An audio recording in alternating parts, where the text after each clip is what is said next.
मैं माँ सीता की धरती से आता हूँ, ठीक है। तो आप लोगों ने मंदिरों, राम भक्तों पे गोली चलवाई थी सर, ये मत भूलिए। हमारे घर का मामला है, बीजेपी को हमने वोट दिया था राम मंदिर के लिए, बनवाई है, गलत करेगी और ठीक भी करेगी।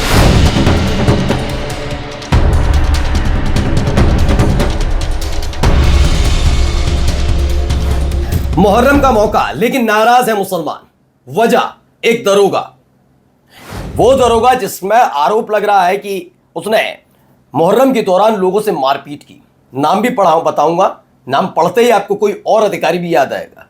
जी हां, कहां का ये मामला है वो दिखाऊंगा। संभल में एक और मस्जिद को ढहा दिया गया।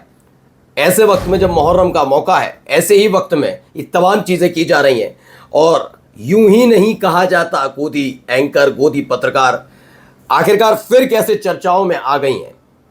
अंजना ओम कश्यप का ये तमाम चीज़ें आज आपको दिखाने जा रहा हूं कि अंजना ओम कश्यप जो अभी टीचर्स वाले बयान के बाद से बहुत चर्चाओं में थी, और अब देखिए एक बार फिर से अपनी डिबेट शो के दौरान वो चर्चाओं में है। और एक पत्रकार जो कहा जा रहा है टीवी पर न्यूज़ पढ़ रहे थे, यानी एंकर ही होंगे, न्यूज़ पढ़ता है कोई तो एंकर होता है, लेकिन पढ़ते पढ़ते 2 घंटे के बाद उसने बीजेपी ज्वाइन कर ली, बीजेपी ने बड़ा पद दे दिया। ऐसा कौन सी गजब की पत्रकारिता कर दी थी वो भी दिखाऊंगा। और क्या हो रहा है, पंजाब से भारी तादाद में किसान उत्तराखंड क्यों पहुंचना चाहते हैं। किसान भी नहीं है और सरदार हैं, जी हाँ निहंग है, वो आखिरकार वहां क्यों पहुंच रहे हैं। ये निहंग सिख इतने नाराज किस बात को लेकर हैं वो भी दिखाता हूं। नमस्कार, मैं हूं प्रज्वल गौतम और आप देख रहे हैं the live TV. The live TV, सच सबसे आगे।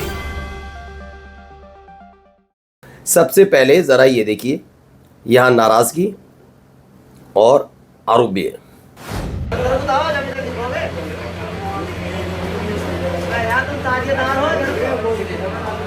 लोगों में गुस्सा है, वहां बैठकों का दौर चल रहा है।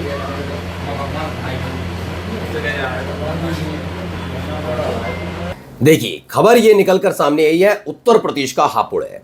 यहां दरोगा पर लोगों के साथ अभद्रता का आरोप है, मुहर्रम के दौरान लोगों से मारपीट का आरोप है, मुस्लिम समाज के लोग कर रहे हैं पंचायत। दरोगा अरुण चौधरी को हटाए जाने की मांग है। थाना धौलाना क्षेत्र के धौलाना कस्बे का ये पूरा मामला निकलकर सामने आया। अरुण चौधरी नाम के एक दरोगा है, अनुज चौधरी नहीं, अरुण चौधरी। मैं बार बार इसलिए बोल रहा हूं क्योंकि आप अमूमन ये अंदाजा लगाइए कि मैं बार बार यही कहता हूं कि आपका काम, जो संवैधानिक पद पर बैठे हुए होते हैं ना, उनका काम होता है वो ऑर्डर तो फॉलो करेंगे सरकार का, लेकिन उसमें भी नीति नियम का बहुत पालन करेंगे। लेकिन आपने देखा होगा फैशन सा चल पड़ा है, कोई कभी भी किसी भी तरीके से पार्टी विशेष की विचारधारा वाला प्रभावित लगता है, नजर आता है, और इस आधार पर सरकार उन पर आशीर्वाद भी बरतती है, बनाती है, ऐसा आशीर्वाद बनाती है कि प्रमोट कर देती है। फिर जब ऐसे अधिकारियों को प्रमोशन होने लग जाता है तो दूसरे अधिकारी और तमाम कर्मचारी देखते हैं कि अगर यही सरकार की मंशा है तो फिर हम वैसे ही काम करें, प्रमोशन तो सबको चाहिए। मैं समझ गया किसकी बात कर रहा हूं। अब ऐसे ही एक अरुण चौधरी नाम के दरोगा है, उन पर आरोप है कि उन्होंने मुहर्रम के दौरान लोगों से अभद्रता की, मारपीट का आरोप लगा। वो हमने आपको एक खबर भी दिखाई थी, इसमें एक थप्पड़ जड़ दिया था, एक याद है आपको। ऐसी खबरें निकल कर लगातार सामने आ रही हैं। अब देखिए एक और मस्जिद पर बुलडोजर चला दिया।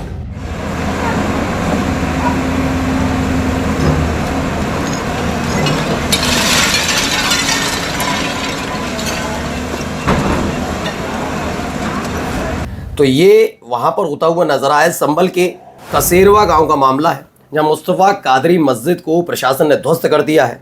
अधिकारियों के मुताबिक ये निर्माण लगभग 120 एकड़ भूमि पर अवैध रूप से किया गया, जिसके बाद भारी मशीनों की मदद से कार्रवाई की गई।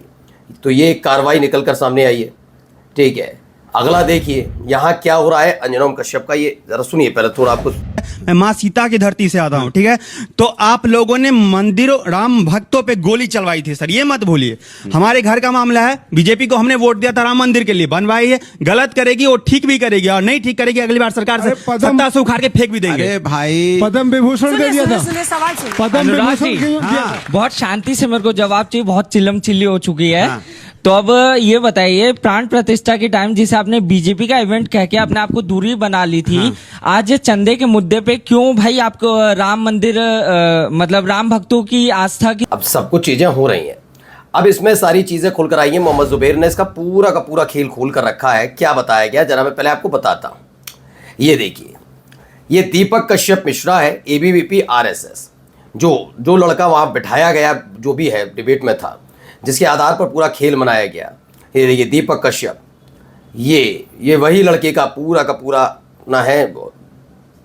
ये सारी चीजें इसकी। अब इसमें क्या बताया जा रहा है जरा सुनिए।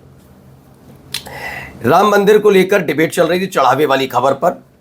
अंजना ओम कश्यप इसे नरेट कर रही थी इस पूरी डिबेट को, और इस दौरान मुस्कुरा भी रही थी, क्योंकि जब राम भक्तों पर गोली चलने वाला जिक्र किया गया तो बड़ी खुश होती हुई नजर आई। जबकि इनको समझना चाहिए कि वो आदेश जिसकी वजह से हुए, वहाँ के जो राम मंदिर ट्रस्ट के सर्वे सर्वा मान लीजिए नृपेंद्र मिश्र भी हैं, वही उस समय थे, तो उनको लेकर सवाल नहीं है। राम मंदिर चंदे से जुड़े विवाद पर एक बहस के दौरान आज तक ने मंच पर मौजूद नेताओं से सवाल पूछने के लिए जेनजी दर्शकों को बुलाया, लेकिन दर्शकों की तथाकथित भागीदारी निष्पक्ष नहीं लगती। बार बार माइक थामने वाले युवाओं में से एक दीपक कश्यप मिश्रा है, जिन्हें ऐसी ही बहसों में विपक्ष के नेताओं से सवाल पूछते हुए अक्सर देखा गया। एक और है प्रतिभागी श्रेयांश भी एबीवीपी से जुड़े हैं। एंकर जैसे कि अंजना ओम कश्यप अक्सर इन्हीं लोगों की ओर माइक बढ़ाती हैं, जिसमें विपक्ष को चुनौती देने और साथ ही बीजेपी सरकार का बचाव करने का मौका मिलता है। बचाव का ये इकोसिस्टम 3 स्तरों पर काम करता है। कैसे? चैनल ऐसे विषय चुनता है जिनसे विपक्ष को घेरा जा सके और सरकार का बचाव या उसकी तारीफ की जा सके। एंकर खुद आक्रामक ढंग से विपक्ष से सवाल पूछते हैं और सरकार को जांच पड़ताल से बचाते हैं। यहाँ तक कि हिस्सा लेने के लिए बुलाए गए स्वतंत्र दर्शक भी एबीवीपी बीजेपी से जुड़े समर्थक या सदस्य होते हैं।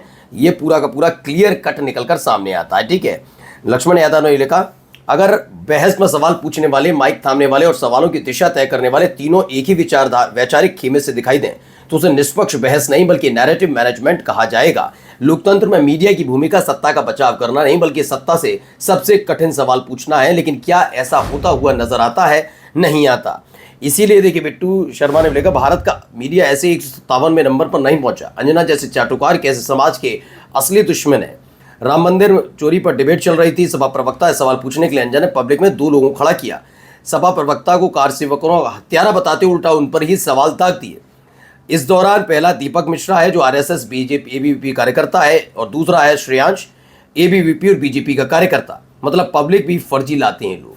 बिल्कुल आरोप लगने लाजमी है, और जब यही होता है तो देखिए खबर ऐसी भी आती है। खबर क्या है, टीवी पर न्यूज पढ़ रहे थे, 2 घंटे के बाद इस पत्रकार को बीजेपी ने बड़ा पद दे दिया। ऐसे चुने जा रहे हैं भाई, आराम से। आप क्या बेहतर तरीके से करके दे रहे हैं। ये आपको अधिकारी वाले बात मैंने भी दिखाई थी ना, हापुड़ में जो हुआ है वो यूं ही नहीं है भाई। हर किसी को अगर आप इन लोगों को देखें तो इन्हें धर्म की, देश की चिंता थोड़ा ही है। ये अपनी चिंता में है कि आगे हमें करना क्या है और कैसे बेहतर किया जा सकता है। और जाते जाते जरा ये देखिए, ये खबर निकली, ये देखिए, भारी तादाद में लोग अब सीजेपी, ये सारे किसान सीजेपी यानी कॉकरोच जनता पार्टी के समर्थन में दिल्ली की तरफ रवाना हो गए। ऐसी खबर निकल कर आई है। Farmers are joining to protest in support of students at Jantar Mantar when those who feed the nation stand with those fighting for their future it sends a powerful message that can not be ignored. ये कह दिया गया है। और यहां पर अलग गुस्सा,